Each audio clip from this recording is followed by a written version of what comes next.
নমস্কার বন্ধুরা, আপনাদের সকলকে স্বাগত জানাই অন্ধকারের আওয়াজ চ্যানেলে। আমাদের আজকের নিবেদন তারানাথ তান্ত্রিকের গল্প চতুর্থ মহাবিদ্যা। আপনাদের সকলের কাছে অনুরোধ, গল্পটি সম্পূর্ণ শুনুন এবং কেমন লাগলো অবশ্যই আমাদের কমেন্টের মাধ্যমে জানান। তাহলে চলুন শুরু করা যাক তারানাথ তান্ত্রিকের গল্প চতুর্থ মহাবিদ্যা।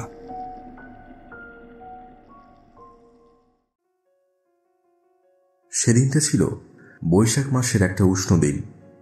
সকাল থেকেই প্রচণ্ড ভ্যাপসা গরম বিরাজ করছিল শহর জুড়ে।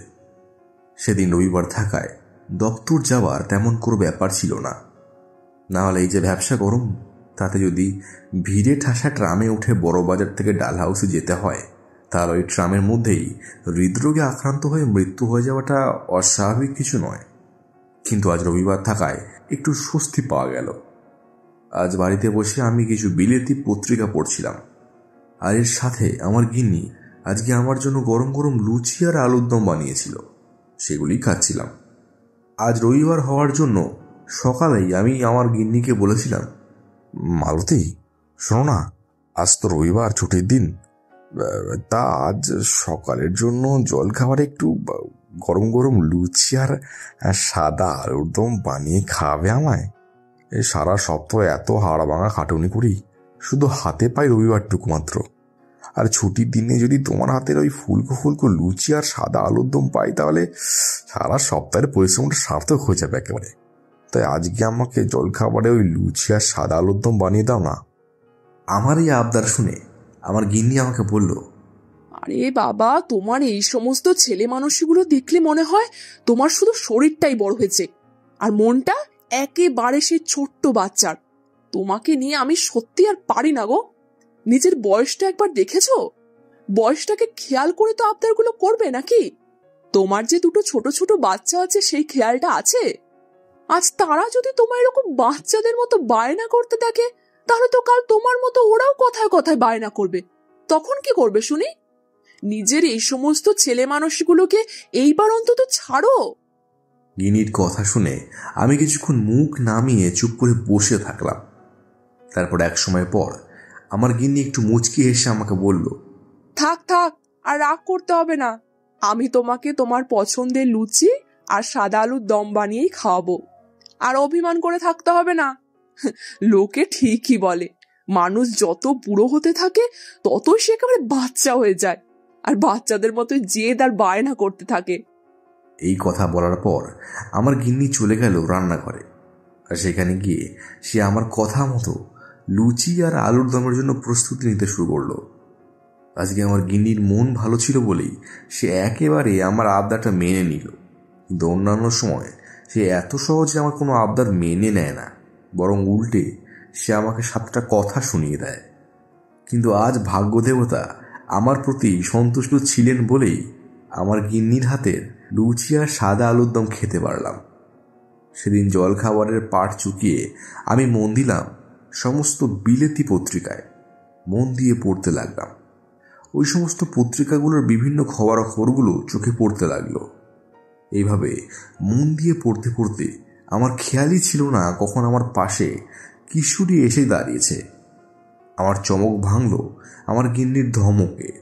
সে আমাকে বলল, কি গো, তুমি কি তোমার দৃষ্টিশক্তি হারিয়ে ফেলেছো নাকি? তুমি দেখতে পাচ্ছ না কিশোরী ঠাকুরপো কখন থেকে এসে দাঁড়িয়ে আছে? আর পারি না জানো তো তোমায় নিয়ে। এই যখনই বই নিয়ে বসো, তখনই কি এক অন্য জগতে চলে যাও। তখন তোমার আর বাহ্যিক জগতের কোনো হুঁশই থাকে না। সত্যি তুমি পারো বটে। গিন্নির ধমক খেয়ে আমি ফিরে এলাম বাস্তব জগতে। তারপর আমি কিশোরীর দিকে তাকিয়ে একটু হেসে বললাম, আরে তুমি কখন এলে ভাই? তুমি কিন্তু কিছু মনে করো না, আমি ওই একটা পত্রিকা পড়ছিলাম, আর তাতে এতটাই ডুবে গেছিলাম যে তোমাকে খেয়াল করতে পারিনি। তা যেই গরমের মধ্যে রৌদ্রুর মাথায় নিয়ে এতটা দূর এলে কেন? কিছু জরুরি কাজ ছিল কি তোমার? আমার প্রশ্ন শুনে কিশোরী আমায় বলল, আরে না না, তেমন কোনো জরুরি কাজ ছিল না, আর বাড়িতে তেমন কোনো কাজও নেই। আর তাছাড়া গরমখানায় এত বৃষ্টি পড়েছে না যে মিনিটে মিনিটে বিরক্তি চলে আসছে। তাই আর একা একা বাড়িতে থাকতে ভালো লাগছিল না, আর সেই কারণেই তোমার সাথে দেখা করার জন্য আমি এখানে চলে এলাম। ভালোই করেছে এসেছো, একটু দুই বন্ধু মিলে জমিয়ে গালগপ্প করা যাবে। আমার কথাটা শোনার পর কিশোরী আজকে একটা প্রস্তাব দিল, আর সেই প্রস্তাবটা আমি অস্বীকার করতে পারলাম না। সে আমাকে বলল, তাহলে চলো আজ দুই বন্ধু মিলে তারানাথের বাড়ি যাই, আর সেখানে তারানাথের কাছ থেকে তার জীবনের কিছু অলৌকিক ঘটনাও শুনে আসি। এতে আমাদের সময়টাও দারুণ কেটে যাবে, আর সেই সঙ্গে নতুন কিছু অভিজ্ঞতাও লাভ করতে পারবো। কিশোরের এই প্রস্তাবে রাজি হয়ে গেলাম এবং তারপর গিন্নির কাছ থেকে অনুমতি নিয়ে আমরা দুই বন্ধু বেরিয়ে পড়লাম তারানাথের বাড়ির উদ্দেশ্যে। আমার বাড়ির কাছে যেহেতু ট্রাম পাওয়া যায়, তাই ট্রাম পেতে অসুবিধে হলো না। আর যেহেতু আজ রবিবার, তাই ট্রামগুলোতেও তেমন একটা ভিড় নেই। যথারীতি একটা ফাঁকা ট্রামে আমি আর কিশোরী চেপে পড়লাম। একটা সিটে বসে জানলা দিয়ে কলকাতা শহরের দৃশ্য উপভোগ করছিলাম। ঠিক 1 ঘন্টা পর আমাদের ট্রামটা এসে উপস্থিত হলো মঠ লেনের সামনে। আমি আর কিশোরী নেমে পড়লাম ট্রাম থেকে। এরপর আমরা এগিয়ে চললাম মঠ লেনের সেই সরু গলিটার দিকে। গলিতে ঢোকার আগে কিশোরী তারানাথের জন্য পাশের মুদি দোকান থেকে একটা পাসিং শো প্যাকেট কিনে নিয়েছিল। এরপর আমি এবং কিশোরী গলির মধ্যে প্রবেশ করলাম এবং তারপর দুজনে হাঁটতে হাঁটতে এসে পৌঁছালাম তারানাথের বাড়ির সামনে। সময় যতই পরিবর্তিত হয়ে যাক না কেন, তারানাথের এই মঠ লেনের বাড়ি চিরকাল একই রকম থেকে যাবে, আর তার সাক্ষী হয়ে থাকবে দেওয়ালে লাগানো ওই সাইনবোর্ডটা। কারণ আজও সেখানে জ্বলজ্বল করতে থাকে একটাই নাম, তারানাথ জ্যোতির্বিনোদ। এরপর আমি আর কিশোরী তারানাথের বাড়ির সদর দরজায় টোকা দিলাম এবং ভিতর থেকে মেয়ে চারির গলা ভেসে এলো। সে বলল, কে? একটু দাঁড়ান, আসছি। এরপর চারি এসে দরজা খুলে দিল। তারপর আমাদের দুজনকে দেখে বলল, আরে কাকা বাবু, তোমরা কতদিন পর এলে গো। এসো এসো, ভেতরে এসো।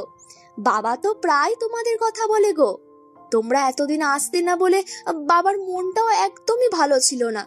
যাকগে, ভালোই হয়েছে তোমরা এসে গেছো। এখন বাবার মনটাও খুব ভালো হয়ে যাবে। এরপর চারি আমাদের নিয়ে গেল বৈঠকখানায়। বৈঠকখানায় গিয়ে আমরা দেখলাম তারানাথের তক্তাপোষের উপরে বসে গুনগুন করে একটা রামপ্রসাদী গান করছিল।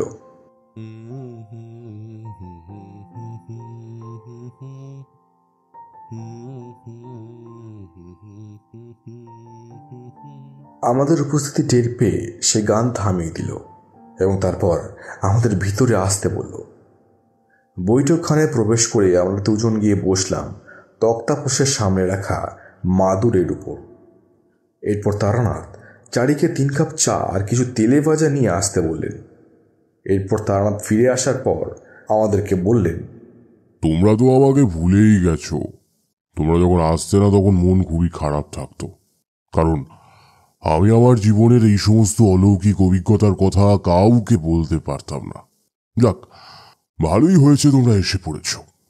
এখন আবার জমিয়ে গল্প করা যাবে। এই নিত্যদিনের ব্যস্ততায় ভরা জীবনে নিজেদের জন্য দুদণ্ড সময় বের করা সত্যি অসম্ভব হয়ে পড়ে। তাই এই কিছুদিন আসা হয়ে ওঠেনি। আর তার উপর যা গরম পড়েছে, তাতে কোথাও যাওয়াটাই সবচেয়ে বড় সংগ্রামের বিষয় হয়ে দাঁড়িয়েছে। এই কথোপকথনের সময় চারি এসে আমাদের জন্য 3 কাপ চা আর কিছু আলুর চপ দিয়ে গেল। ওগুলোর দিকে তাকিয়ে তারানাথ আমাদের উদ্দেশ্য করে বললেন, নাও, আগে তোমরা খেয়ে নাও, তারপর আমরা গল্প শুরু করছি। গরম চপটা খেতে খেতে কিশোরী এবার তারানাথকে জিজ্ঞেস করল, আচ্ছা ঠাকুরমশাই, আপনার দেখা মহাবিদ্যাদের মধ্যে সব থেকে করুণাময়ী মহাবিদ্যা কে ছিলেন? মহাবিদ্যারা সবাই দেবী আদি পরাশক্তির অংশ, আর তারা সবাই পরম করুণাময়ী। কিন্তু সেই 10 মহাবিদ্যাদের মধ্যে প্রকৃত অর্থে করুণার প্রতিমূর্তি মহাবিদ্যা হলেন 4র্থ মহাবিদ্যা দেবী ভুবনেশ্বরী। এই দেবী অতি উচ্চমার্গের শক্তি। দেবী ভাগবত, শ্রীচণ্ডী এবং বৃহত্তন্ত্রসারে দেবীর কথা বলা আছে। এই দেবী চতুর্ভুজা, অরুণবর্ণা, রক্তাম্বরা এবং নীল পদ্মের ওপর বিরাজিতা। দেবীর 4 হাতের প্রথম 2 হাতে ধারণ করে থাকেন পাশ এবং অঙ্কুশ, আর নিচের 2 হাত বরাভয় এবং অভয় মুদ্রার ভঙ্গিতে থাকে। দেবী সদা হাস্যময়, আর তার মাথায় থাকে চন্দ্রমুকুট।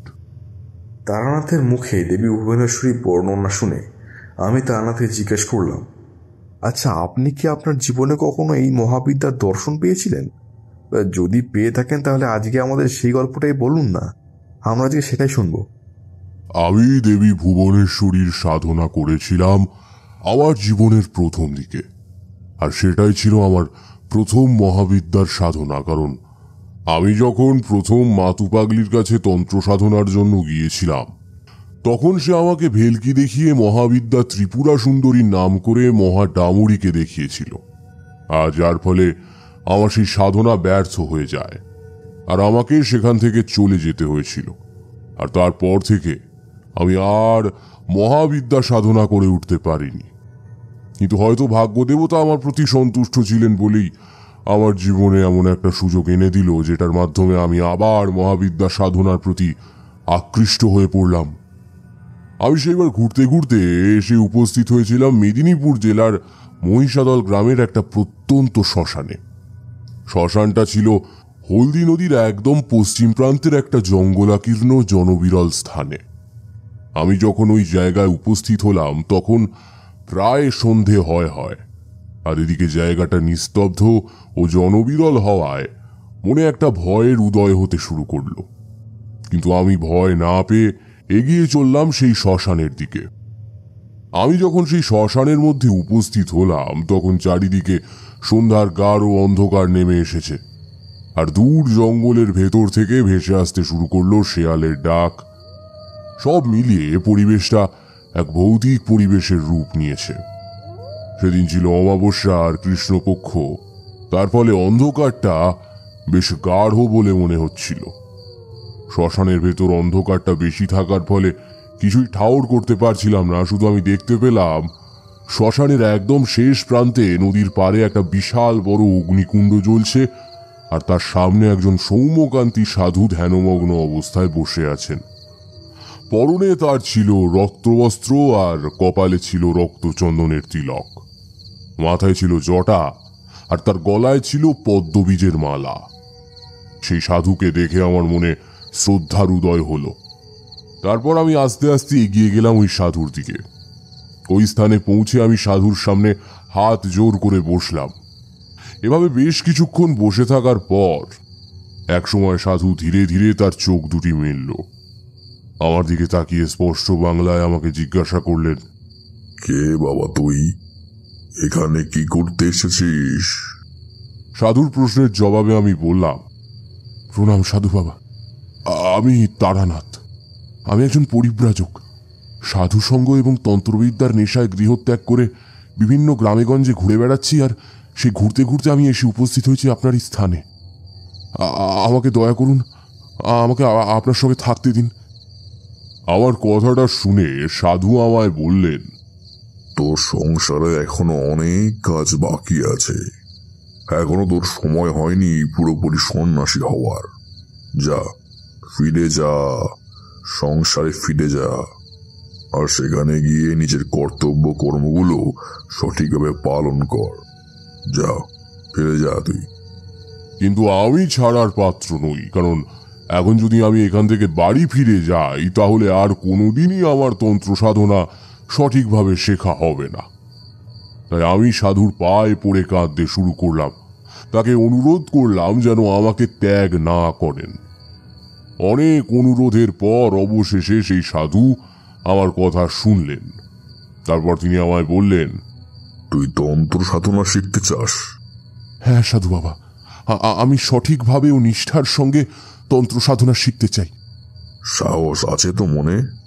কারণ তন্ত্র সাধনা কিন্তু খুবই কঠিন, আর এই সাধনায় পদে পদে বিপদ ঘটার সম্ভাবনা থাকে। তা যদি মন দুর্বল থাকে তাহলে এখনো সময় আছে, ফিরে যা। এই পথ তোর জন্য নয়। আমিও এবার মনে মনে নিজেকে প্রস্তুত করে নিলাম। আমি এবার সাধু বাবাকে বললাম, আমি সবকিছুর জন্য প্রস্তুত। আপনি আমাকে তন্ত্র সাধনার প্রক্রিয়াগুলো বলুন। বেশ, তুই যখন বলেছিস পারবি তখন আমার কোনো আপত্তি নেই। আমি তোকে 10 মহাবিদ্যা তন্ত্রের সাধনা প্রক্রিয়া শেখাবো। এই সাধনা হলো উচ্চ মার্গের সাধনা। আর এই সাধনা করতে গেলে সাধককে যথেষ্ট সাহসী হতে হয়, কারণ এই সাধনায় পদে পদে বাধা আসে, আর সেই বাধা একমাত্র কোনো সাহসী সাধকই কাটিয়ে উঠতে পারবে। কিন্তু সেই সাধক যদি মনের দিক থেকে দুর্বল হন, তাহলে তৎক্ষণাৎ সে মারা যাবে। আমি সেদিন সাধু বাবাকে প্রথম জিজ্ঞাসা করলাম, আচ্ছা সাধু বাবা, এই 10 মহাবিদ্যা কারা, আর তাদের সাধনা করলে কি ফল পাওয়া যায়? আমার প্রশ্ন শুনে সাধু বাবা আমাকে বললেন, 10 মহাবিদ্যা হলেন দেবী আদি পরাশক্তির 10টা মঙ্গলময় রূপ। এনারা হলেন কালী, তারা, ত্রিপুরা সুন্দরী, ভুবনেশ্বরী, ভৈরবী, ছিন্নমস্তা, মাতঙ্গী, ধূমাবতী, বগলামুখী এবং কমলা।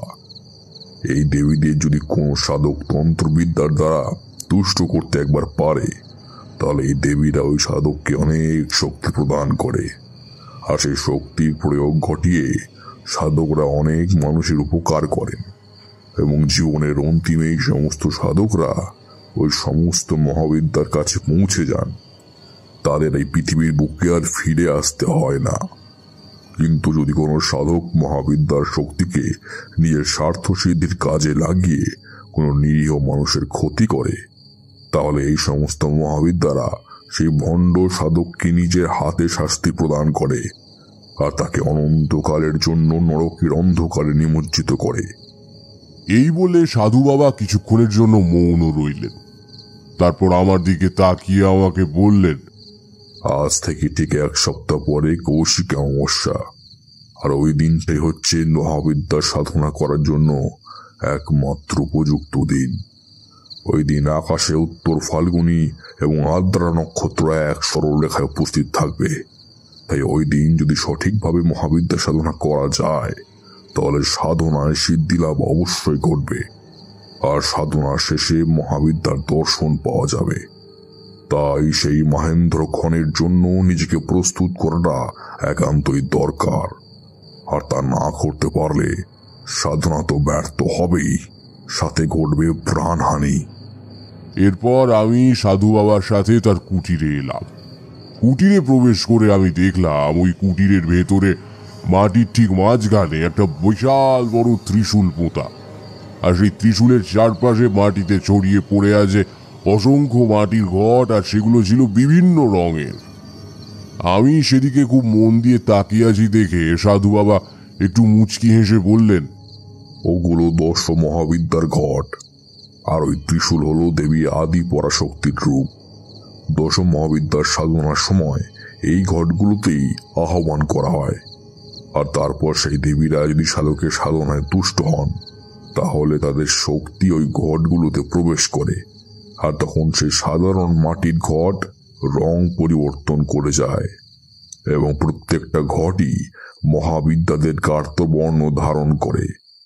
যেমন যদি কোনো সাধক দেবী ত্রিপুরা সুন্দরীকে তুষ্ট করতে পারে, তাহলে ওই দেবীর শক্তি ওই ঘটে চলে আসবে, আর তখন ওই মাটির ঘটের রং উজ্জ্বল লাল রঙের হয়ে যাবে। এভাবে সাধক তার সাধনার দ্বারা যে মহাবিদ্যাকে তুষ্ট করতে পারবে, তখন সেই মহাবিদ্যার শক্তি ওই মাটির ঘটে চলে আসবে। সাধু বাবার মুখে এই কথা শোনার পর আমি আমার কৌতূহল থেকেই তাকে জিজ্ঞাসা করলাম, আচ্ছা সাধু বাবা, আপনি কোন কোন মহাবিদ্যার দর্শন পেয়েছেন? আমার এই প্রশ্ন শুনে সাধু বাবা তখন আমাকে বললেন, আমি আমার এই তন্ত্র সাধনার জীবনে প্রথম দিকে মহাবিদ্যা সাধনা করেছিলাম। আমার গুরুদেব শ্রী কালীগিরি তান্ত্রিক আমায় মহাবিদ্যা সাধনা শিখিয়েছিলেন, আর আমি আমার সাধনার মাধ্যমে তুষ্ট করেছিলাম দেবী ত্রিপুরা সুন্দরী আর ভুবনেশ্বরী দেবীকে। আমার সাধনায় তুষ্ট হয়ে দেবীরা আমায় কিছু শক্তিও প্রদান করেছিলেন। সেই শক্তির প্রভাবে আমি মোটামুটি অতীত, বর্তমান এবং ভবিষ্যৎ এর ঘটনাগুলোকে সম্পূর্ণ দেখতে পাই, আর সাধারণ মানুষের জন্য কাজ করে যাই নিরন্তর। এই দেবী ভুবনেশ্বরী নামটা শোনার পর আমার মনে একটা অদ্ভুত আকর্ষণ জন্মালো। আমার মনে হলো এই দেবীর দর্শন পেলে আমার জীবনের উদ্দেশ্য আমি জানতে পারবো। সেদিন রাতে আমি আর সাধু বাবাকে কোনো প্রশ্ন করলাম না, আর আমার সাথে আনা ওই চিঁড়ে মুড়ি খেয়ে ওই সাধু বাবার কুটিরের দাওয়ায় মাদুর বিছিয়ে শুয়ে পড়লাম। আর সাধু বাবা কুটিরের ভেতরে শুয়ে পড়লেন। সেদিন রাতে আমি একটা অদ্ভুত স্বপ্ন দেখলাম। আমি দেখলাম আমার সামনে দাঁড়িয়ে আছেন একজন অল্প বয়সী বউ। পরনে নীল রঙের একটা শাড়ি, আর তার হাতে ধরা ছিল এক ঝুড়ি ভর্তি নীল পদ্ম। সেই বউ দাঁড়িয়েছিল আমার দিকে পেছন করে। সে আস্তে আস্তে আমার দিকে ফিরে তাকালো। এবার আমাকে উদ্দেশ্য করে একটু হেসে তারপর বলল, কে রে পাগল ছেলে, এতদিন পর মনে পড়লো মায়ের কথা? আমি যে তোর আশায় কতদিন পথ চেয়ে বসে আছি এই স্থানে। আয় আমার কাছে আয়, মায়ের ছেলে মায়ের কোলে আয়, আর কষ্ট পাস না। আমি তোর সব কষ্ট দুঃখ মুছিয়ে দেব। ওরে আমি যে মা, মা কি কখনো সন্তানের কষ্ট সহ্য করতে পারে? আয় আমার কাছে আয়, আর দূরে চলে যাস না। দূরে গেলে আবার কষ্ট পাবি, আর তোর কষ্ট হলে আমারও খুব কষ্ট হয়। ফিরে আয় পাগল ছেলে, মায়ের কোলে ফিরে আয়। এই স্বপ্নটা দেখার পর আমার ঘুম ভেঙে গেল, আর আমি উঠে বসলাম।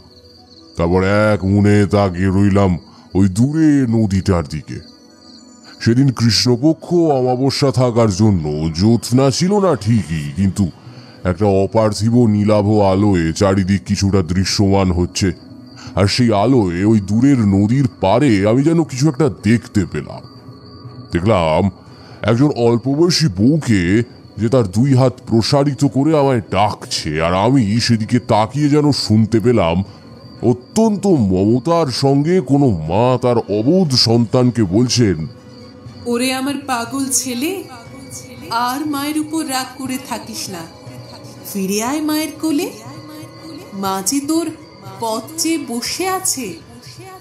এই মাকে আর দুঃখ দিস নে, ফিরে আয়। দূরে গেলে অনেক কষ্ট পাবি, ওখানে শান্তি নেই, শুধুই দুঃখ আর দুঃখ। তাই ফিরে আয় মায়ের কোলে, এখানে কোনো কষ্ট দুঃখ কিছুই নেই, শুধু আছে পরম শান্তি। ওই কারাগারে আর কেন থাকবি? ওখান থেকে বেরিয়ে আয়। দেখ তোর মা এসেছে, মায়ের সাথে ফিরে চল। একটা মমতা মিশ্রিত ডাক আমি সেদিন বাস্তবের মাটিতেও শুনলাম। আমার তখন বুঝতে বাকি রইল না আমি যে স্বপ্নটা দেখেছিলাম সেটা শুধু স্বপ্ন নয়, সেটা বাস্তব। আর এটাও সত্যি যে মহাবিদ্যা সাধনার জন্য আমি যার কাছে এসেছি তিনি নিঃসন্দেহে একজন প্রকৃত গুরুদেব। কারণ তিনি নিজেও সেই মঙ্গলময়ী শক্তিকে নিজের চোখে প্রত্যক্ষ করেছিলেন। তাই একমাত্র ইনিই পারেন আমাকে এই ঘটনার সঠিক ব্যাখ্যা দিতে। পরদিন সকালে আমি সাধু বাবাকে বললাম গত রাতের সেই স্বপ্ন দৃশ্য আর সেই নদীর পাড়ের দৃশ্যের কথা। সব শুনে সাধু বাবা আমাকে বললেন, ওরে তারানাথ, তুই গত রাতে দেবী ভুবনেশ্বরীর ডাক শুনতে পেয়েছিলিস। দেবী ভুবনেশ্বরী মহাবিদ্যাদের মধ্যে সব থেকে করুণাময়ী, এবং তিনি সবসময় মাতৃরূপে এই জগতে বিচরণ করেন। আর আমাদের বাড়ির মায়েরা সবাই এই দেবীটির রূপ হয়। জগতের প্রতিটি মায়ের মধ্যেই দেবী ভুবনেশ্বরী অবস্থান করে, কিন্তু আমরা অবোধ সন্তানরা না বুঝেই সেই সব গর্ভধারিণীদের কষ্ট দিয়ে ফেলি। কিন্তু মা তার সন্তানদের ভুলকে ক্ষমা করে দেন, আর তার মমতার স্পর্শ দিয়ে বুকে টেনে নেয় সেই অবোধ সন্তানকে। তাই মহাবিদ্যার মধ্যে এই দেবী ভুবনেশ্বরী তার মমতার জন্য জগৎবাসীর কাছে প্রসিদ্ধ। এই দেবী যেমন সন্তানকে মমতার বন্ধনে আবদ্ধ করেন, ঠিক তেমনই তন্ত্রবিদ্যার অপপ্রয়োগকারীদের দমন করতেও পিছপা হন না। সাধু বাবার কথাগুলো শোনার পর আমি সাধু বাবাকে বললাম, সাধু বাবা, আমাকে আপনি দেবী ভুবনেশ্বরী সাধনা কিভাবে করতে হয় সেই সম্পর্কে বলুন। আমি এই দেবীর দর্শন পেতে চাই আর তার কৃপা লাভ করতে চাই। আমার কথা শুনে সাধু বাবা আমাকে বললেন, দেবী ভুবনেশ্বরীর সাধনা সব থেকে কঠিন, আর এই সাধনা করার জন্য সাধককে তার অন্তরের সমস্ত অপবিত্রতাকে দূর করে শুদ্ধাচারে শ্মশানের মাঝখানে আসন করে বসতে হবে। সাধককে সাধনায় বসার আগে কিছু গুরুত্বপূর্ণ জিনিস জোগাড় করে নিতে হবে। সেগুলো হলো 108টা নীল পদ্ম, নীল রঙের একটা কাপড়, কিছু নীল রঙের ছোট মাটির প্রদীপ নিয়ে আসতে হবে।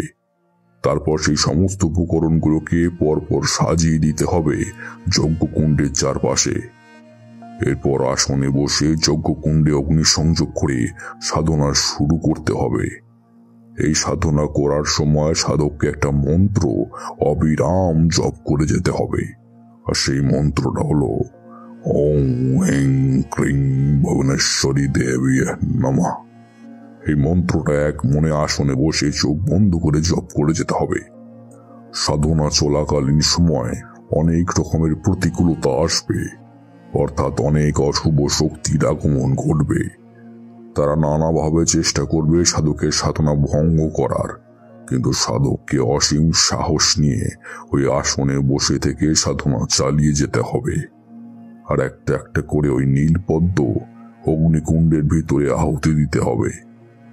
এইভাবে বেশ কিছুক্ষণ চলার পর ওই সমস্ত অশুভ শক্তির প্রভাব কমতে শুরু করবে, আর ধীরে ধীরে শ্মশানের পরিবেশে পরিবর্তন আসতে শুরু করবে। তারপর দেখা যাবে ওই যজ্ঞকুণ্ডর এক চারপাশে গোল করে মাটি সাজানো সমস্ত মাটির প্রদীপগুলো একসাথে জ্বলে উঠবে। তখন গোটা শ্মশানে ছড়িয়ে পড়বে এক অপার্থিব স্বর্গীয় সুবাস। তারপর যখন ওই সাধক চোখ খুলবে, তখন সে দেখতে পাবে একটা বড় নীল পদ্ম ওই যজ্ঞকুণ্ডের ভিতর থেকে বাইরে বেরিয়ে আসবে, আর তার উপর আবির্ভূতা হবেন দেবী ভুবনেশ্বরী। তার ঐশ্বর্যময় রূপ নিয়ে দেবী সাধকের হাত ধরে থাকা ওই মাটির ঘটের মধ্যে নিজের শক্তির একটা ক্ষুদ্র অংশ প্রদান করবে, আর যার ফলে ওই মাটির ঘটটা নীল রং ধারণ করবে। এরপর দেবী সাধককে আশীর্বাদ দিয়ে অন্তর্ধান করবেন। আমি তোকে দেবী ভুবনেশ্বরীর সাধনা শেখাবো। আগামী কৌশিকী অমাবস্যা তিথিটা অত্যন্ত প্রসিদ্ধ এই সাধনার জন্য, আর যদি তুই সেদিন সাধনা সঠিকভাবে করতে পারিস, তাহলে তুই অবশ্যই সেদিন দেবী ভুবনেশ্বরীর দেখা পাবি। কিন্তু তার জন্য তোকে নিজেকে আরো শক্ত করতে হবে, কারণ আমি আগেই বলেছি এই সাধনা অত্যন্ত কঠিন এবং বিপদ সংকুল। তাই যদি মনের দিক থেকে শক্ত হতে না পারিস, তাহলে অশুভ শক্তির হাতে পড়ে বেঘরে মারা পড়বি। তাই এখন থেকে প্রস্তুতি নিতে শুরু কর। আগামী বুধবার কৌশিকী অমাবস্যা, আর ওই দিন মধ্যরাতে আসবে সেই মহেন্দ্রক্ষণ, যখন আকাশে উত্তর ফাল্গুনী নক্ষত্র এবং আদ্রা নক্ষত্র এক সরল রেখায় আসবে। ঠিক তখনই সাধনায় বসতে হবে, আর সেই বীজ মন্ত্র জপ করতে হবে, কিন্তু ভয় পেলে চলবে না। এবার আমি অপেক্ষা করতে লাগলাম সেই দিনটা আসার জন্য। এরই মাঝে সাধু বাবা আমাকে অনেক গুপ্ত ক্রিয়া শেখাতে লাগলেন, কারণ এই সাধনার জন্য আমাকে আরো কিছু বিশেষ ক্রিয়া সম্পর্কে অবহিত হতে হবে। তবে গিয়ে আমি এই ভুবনেশ্বরী সাধনায় বসতে পারবো। এইভাবে চলতে থাকলো আমার প্রস্তুতি। এই প্রস্তুতির শেষের দিন, অর্থাৎ কৌশিকী অমাবস্যার আগের দিন রাতের বেলায় সাধু বাবা আমায় বললেন, শোন তারানাথ, আমি এতদিন ধরে তোকে ভুবনেশ্বরী সাধনার জন্য অনেক গুপ্ত ক্রিয়া শিক্ষা দিয়েছি। আমার আর তোকে শেখানোর কিছু নেই। কাল তোর জীবনের সব থেকে গুরুত্বপূর্ণ দিন। কাল সেই কৌশিকী অমাবস্যা। কাল মধ্যরাতে তোকে ভুবনেশ্বরী দেবীর সাধনায় বসতে হবে। তাই তার জন্য আমি তোকে একটা কাজ করতে দিতে চাই, এক প্রকার পরীক্ষা বলতে পারিস। আমি দেখতে চাই তোর মনে কত সাহস আছে যে তুই সারা রাত একা ওই নির্জন জঙ্গলাকীর্ণ শ্মশানে তন্ত্র সাধনা করতে পারবি। যদি তুই এই পরীক্ষায় উত্তীর্ণ হতে পারিস, তাহলে আমি বুঝতে পারবো তুই প্রকৃত অর্থে ভুবনেশ্বরী সাধনার জন্য প্রস্তুত হতে পেরেছিস। বল, তুই কি রাজি আছিস? আমি সাধু বাবার এই পরীক্ষার কথা শুনে রাজি হয়ে গেলাম, কারণ নিজেকে প্রমাণ করার এমন সুযোগ আর আসবে না। আমার কাছ থেকে সম্মতি পেয়ে সাধু বাবা আমায় বললেন, ঠিক আছে তারানাথ, তাহলে আজ ঠিক মধ্যরাতে যখন চাঁদ ধীরে ধীরে পশ্চিম আকাশের দিকে ঢলে পড়বে, তখন তুই শ্মশানের দক্ষিণ পশ্চিম দিকের বড় শিমুল গাছটার তলায় আসবি। দেখবি ওখানে একটা পঞ্চমুণ্ডির আসন রাখা আছে, তোকে ওখানে গিয়ে বসতে হবে। তারপর চোখ বন্ধ করে এক মনে 10 মহাবিদ্যার স্তব মন্ত্র জপ করে যেতে হবে। এই জপ করার সময় তোর আশেপাশে অনেক রকমের অপার্থিব শব্দের সৃষ্টি হবে, তবে তাকে ভয় পেলে চলবে না, কারণ যারা ওই শব্দগুলো করবে তারা কিন্তু কেউই এই জগতের নয়, তারা সবাই নরকের প্রাণী। এদের সঙ্গে আসবে কিছু বিদেহী আত্মা, যারা পদে পদে তোর সাধনার বাধা সৃষ্টি করতে থাকবে। কিন্তু তোকে নিজেকে শক্ত রাখতে হবে, কারণ যদি তুই নিজেকে শক্ত রাখতে না পারিস আর আসন ছেড়ে পালিয়ে যাস, তাহলে ওই সমস্ত অশুভ শক্তির দল তোকে ছিঁড়ে খাবে। তাই খুব সাবধান। আমি সাধু বাবার এই কথাগুলো শোনার পর তাকে বললাম, আমি সব রকমের বিপদের সম্মুখীন হতে প্রস্তুত।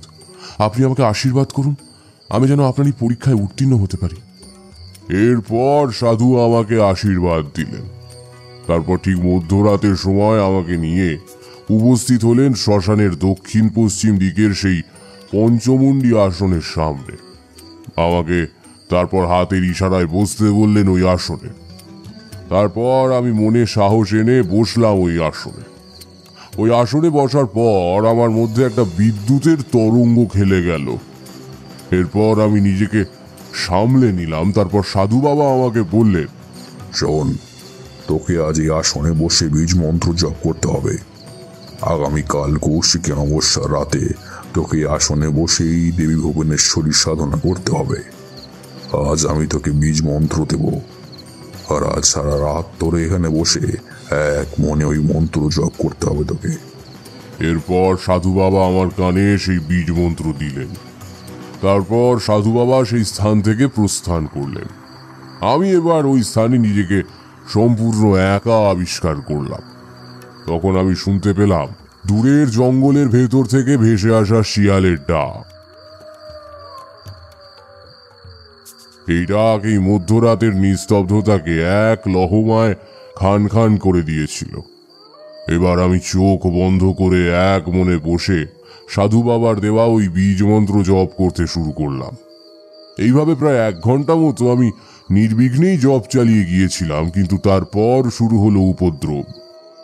আমি ওই চোখ বন্ধ করা অবস্থায় বুঝতে পারছিলাম অসংখ্য সব নরকের জীবেরা, ডাকিনী হাকিনী অতৃপ্ত আত্মাদের দল তাদের অপার্থিব স্বরে আমাকে আহ্বান করছে তাদের কাছে আসার জন্য। তারা আমায় বলছে, উঠে আয়, আমাদের কাছে আয়, আমরা তোকে নিতে এসেছি।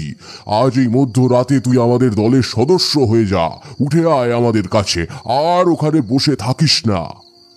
এভাবে ক্রমাগতই এইসব বিদেহী আত্মার দল আমার সাধনা পণ্ড করার চেষ্টা চালিয়ে গেল, কিন্তু তার একটা সময়ের পর ব্যর্থ হয়ে ফিরে গেল নিজেদের অন্ধকার জগতে। এরপর আমি ভোর হওয়া পর্যন্ত ওই আসনে বসেই মন্ত্র জপ করতে লাগলাম। ভোরবেলা সাধু বাবা এলেন আমার কাছে। আমাকে ডাকলে আমি চোখ মেলে তাকালাম। এবার তিনি আমায় বললেন, তারানাথ, তুই আমার পরীক্ষায় উত্তীর্ণ হয়েছিস। এবার তুই প্রকৃত অর্থেই ভুবনেশ্বরী সাধনার জন্য প্রস্তুত হয়ে গেছিস। এবার তুই যা, গিয়ে আজকের রাতের জন্য সাধনার অন্তিম প্রস্তুতি নিয়ে নে, কারণ আজকে সেই মহেন্দ্রক্ষণ যখন তুই দর্শন পাবি দেবী ভুবনেশ্বরীর। আর আজকের সাধনা আর 5টা সাধনার মতো হবে না। এই সাধনায় পদে পদে বিপদের সম্ভাবনা থাকবে। অশুভ শক্তি আজ আরো সক্রিয়ভাবে বাধা প্রদানের চেষ্টা করবে, কিন্তু সবকিছুকে ছাপিয়ে তোকে তোর অভীষ্ট লাভ করতে হবে। এরপর আমি সারাদিন ধরে সাধনার জন্য দরকারি কিছু উপকরণ সমূহ জোগাড় করতে লাগলাম। সেগুলো হলো 108টা নীল পদ্ম, নীল রঙের একটা কাপড়, কিছু নীল রঙের ছোট মাটির প্রদীপ। এরপর সাধু বাবা আমাকে একটা নতুন মাটির ঘট দিলেন। তারপর বললেন, এই নে তারানাথ, এই ঘরটা খুব যত্ন করে নিজের কাছে রাখ। এই ঘটে দেবী ভুবনেশ্বরীর শক্তি প্রবেশ করলে এই ঘটের রং নীল হয়ে যাবে, আর তাহলেই তুই বুঝতে পারবি ওর সাধনা সফল হয়েছে। এরপর আমি খুব যত্ন সহকারে ওই ঘরটাকে রেখে দিলাম। অপেক্ষা করতে লাগলাম রাত্রি হওয়ার, কারণ আজ মধ্যরাতে আসবে সেই মাহেন্দ্রক্ষণ যখন আকাশে উত্তর ফাল্গুনী এবং আদ্রা নক্ষত্র এক সরল রেখায় উপস্থিত থাকবে। আর ঠিক সেই সময় সাধনায় বসতে হবে আমাকে, আর সাধনার মাধ্যমে তুষ্ট করতে হবে দেবী ভুবনেশ্বরীকে। যথারীতি দিনের আলো কমে আসতে শুরু করলো, আর ধীরে ধীরে পৃথিবীর বুকে নেমে আসতে শুরু করলো সন্ধ্যার অন্ধকার। আজকে একসাথে কৌশিকী অমাবস্যা এবং কৃষ্ণপক্ষ থাকায় অন্ধকারটা একটু বেশি গাঢ় মনে হলো। কৌশিকী অমাবস্যা অন্যান্য অমাবস্যার থেকে অনেকটা আলাদা, কারণ এই অমাবস্যায় তারাপীঠের মহাশ্মশানে সাধক বামাখ্যাপা মা তারার দর্শন লাভ করে সিদ্ধি লাভ করেছিলেন। তাই সমস্ত তন্ত্র সাধকদের কাছে এই তিথিটা অত্যন্ত গুরুত্বপূর্ণ। তাই যত সময় এগিয়ে আসছিল ততই আমার মনে এক আলাদাই রোমাঞ্চের সৃষ্টি হচ্ছিল। এইভাবে কেটে গেল বেশ কিছুটা সময়। ধীরে ধীরে সন্ধ্যার অন্ধকার রাত্রির অন্ধকারে পরিণত হলো।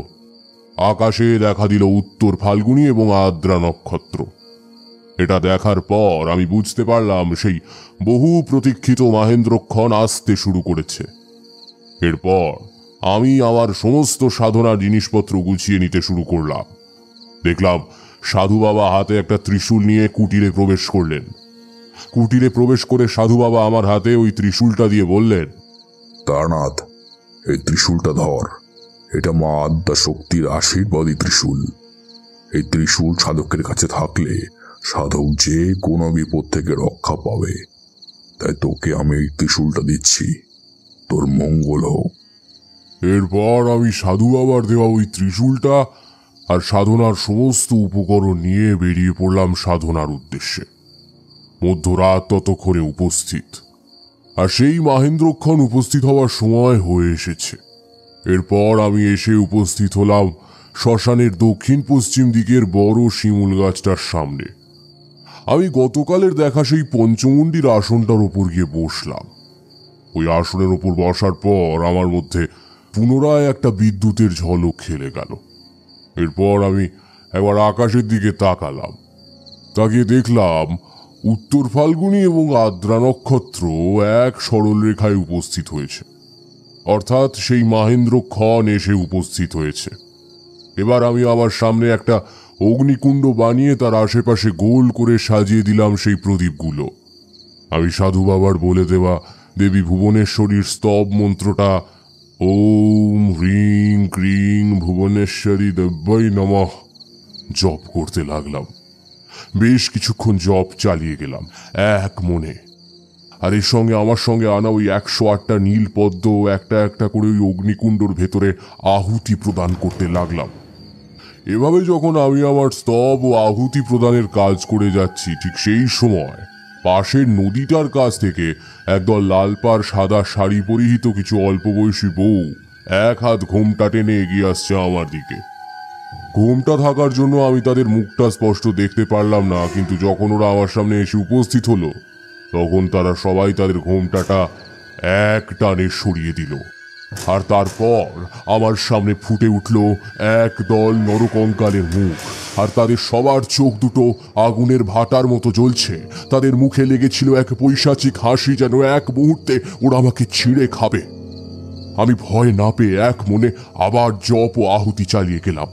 এরপর আমি দেখলাম সেই সব নরকঙ্কালের দল ছুটে আসতে শুরু করেছে আমার দিকে, কিন্তু আমার কাছে তারা পৌঁছতে পারল না, বরং তার আগেই তারা সবাই দুমড়ে মুচড়ে ভেঙে গেল। এরপর আমি দেখলাম কোথা থেকে একদল মুন্ডহীন ছায়ামূর্তি আমার দিকে এগিয়ে আসছে, আর তাদের ওই ছায়াময় শরীরের মধ্যে আমি লক্ষ্য করলাম জ্বলন্ত দুটো চোখ আমার দিকে এগিয়ে আসছে।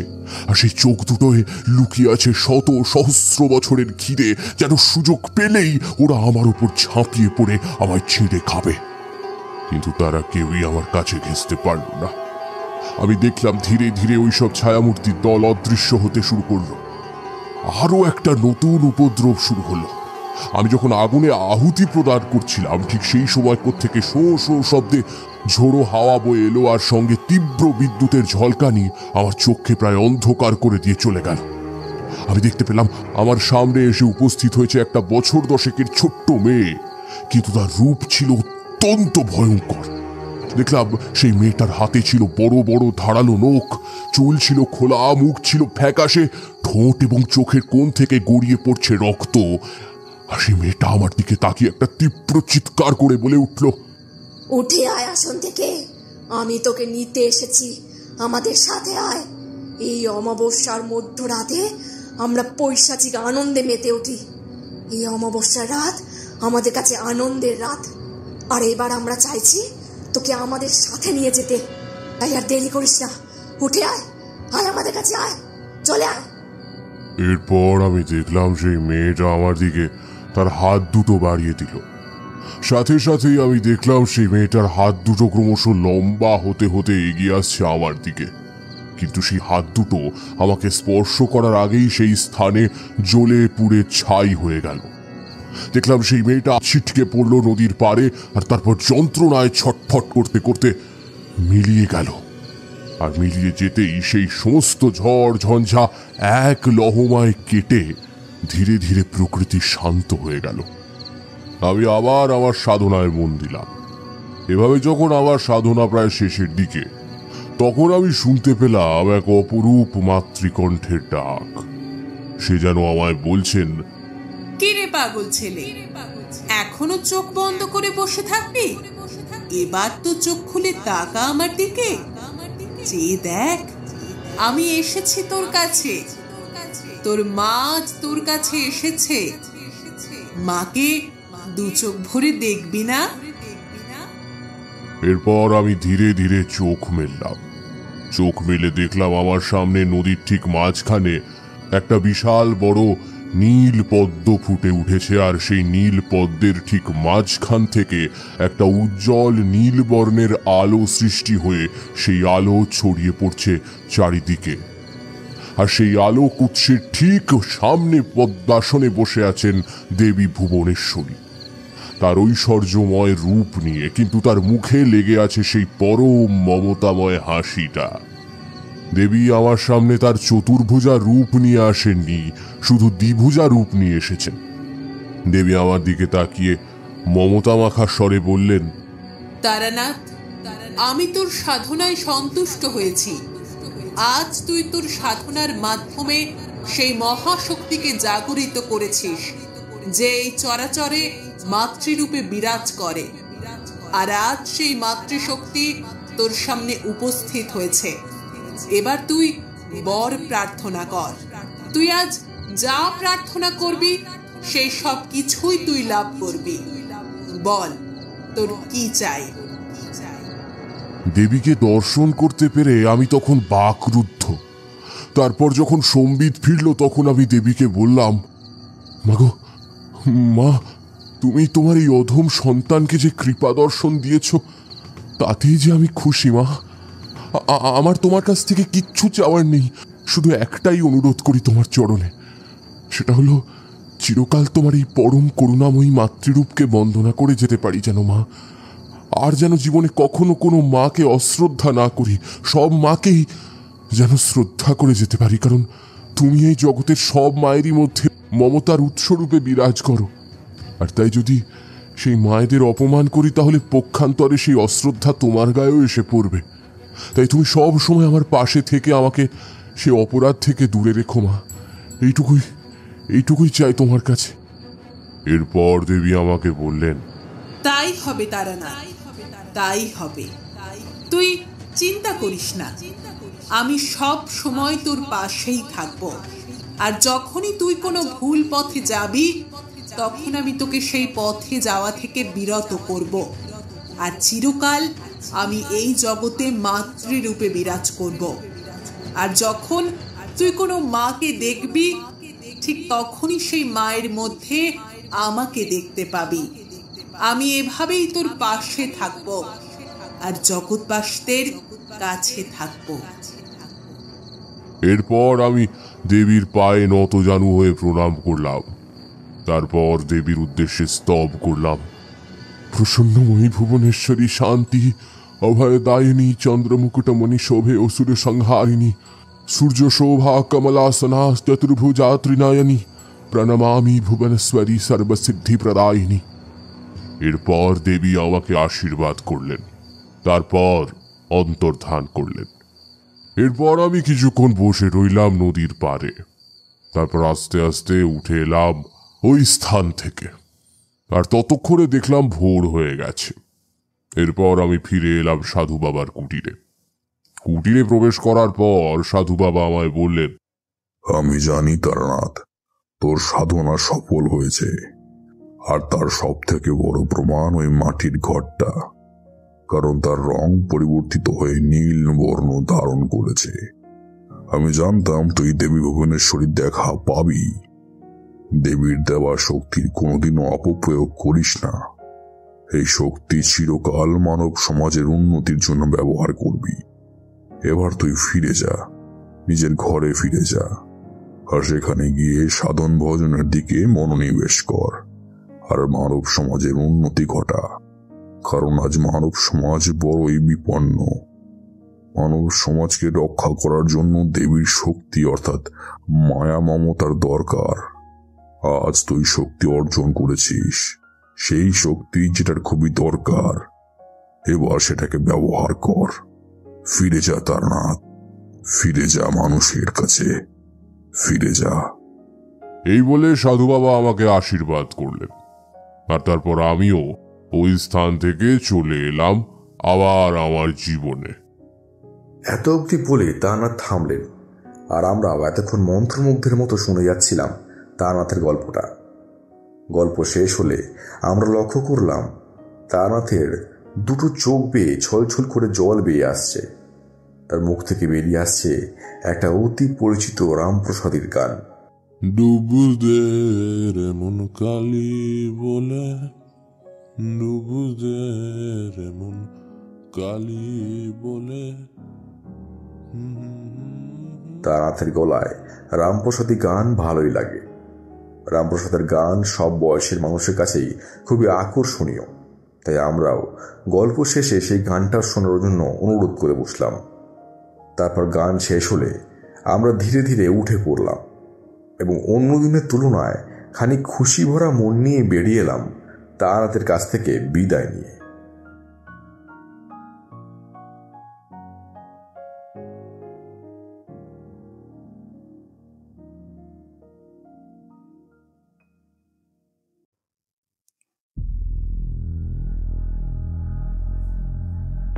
শুনছিলেন তারানাথ তান্ত্রিকের গল্প চতুর্থ মহাবিদ্যা। গল্পটি কেমন লাগলো অবশ্যই আমাদের কমেন্টের মাধ্যমে জানান। যদি ভালো লেগে থাকে তাহলে একটি লাইক করবেন এবং এরকম আরও গল্প শুনতে সাবস্ক্রাইব করতে পারেন অন্ধকারের আওয়াজ। দেখা হবে পরবর্তী একটি ভিডিওতে। ততক্ষণের জন্য সবাই ভালো থাকুন, সুস্থ থাকুন। সকলকে অসংখ্য ধন্যবাদ।